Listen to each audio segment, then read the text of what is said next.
పేదవారి ఆకలి తీర్చడమే గొప్ప మానవత్వమని అక్కి 24/7 న్యూస్ ఛానల్ సీఈఓ అమ్మ సేవ ఆశ్రమం పాలకులు సిహెచ్ రమేష్ అన్నారు. గురువారం జగ్గంపేట శివారును నూతనంగా అమ్మ సేవ ఆశ్రమంను ప్రారంభించారు. ఈ శ్రామాన్ని చిట్యాల కుటుంబ సభ్యులు తమ సొంత ఖర్చులతో నిర్వహిస్తున్నామని తెలిపారు. సందర్భంగా రమ్య మాట్లాడుతూ జగ్గంపేటలో అనాథ వృద్ధులను గుర్తించి వారికి అన్ని విధాల వసతి భోజనం ఏర్పాటు చేసి కంటికి రెప్పలా సంరక్షిస్తున్నామన్నారు. కార్యక్రమంలో రమ్య, సిహెచ్ లక్ష్మి, అలేఖ్య, శిరీష, దివాకర్ వృద్ధులకు దుప్పట్ల ఆహారం పాలు పంపిణీ చేశారు. కార్యక్రమంలో మీడియా పాత్రికేయుల కమిటీ సభ్యులు నూతన బాబు, జాషువా, సాయి చంద్ర, డేవిడ్ తదితరులు పాల్గొన్నారు.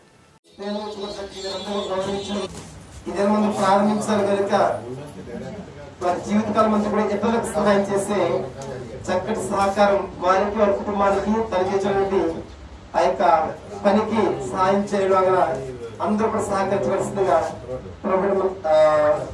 అందరి తెలియపరుస్తున్నాను.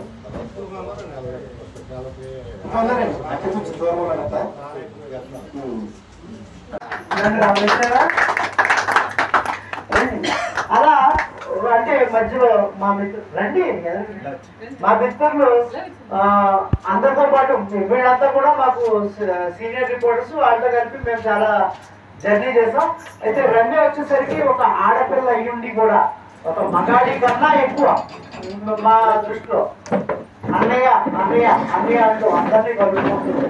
ఇవాళ మీడియాలోనే కాదు, అన్నట్టుల ఆకలి తీర్చే బాధ్యతను కూడా నేను చూసుకుంటానని చెప్పేసి ఇవాళ ఒక అనాథాశ్రమం, వృద్ధాశ్రమం ఇలా ముందుకెళ్ళడం మీ తరపున మాకు తెలియదు. ఎందుకంటే రమ్య మీ అందరికీ తెలుసు.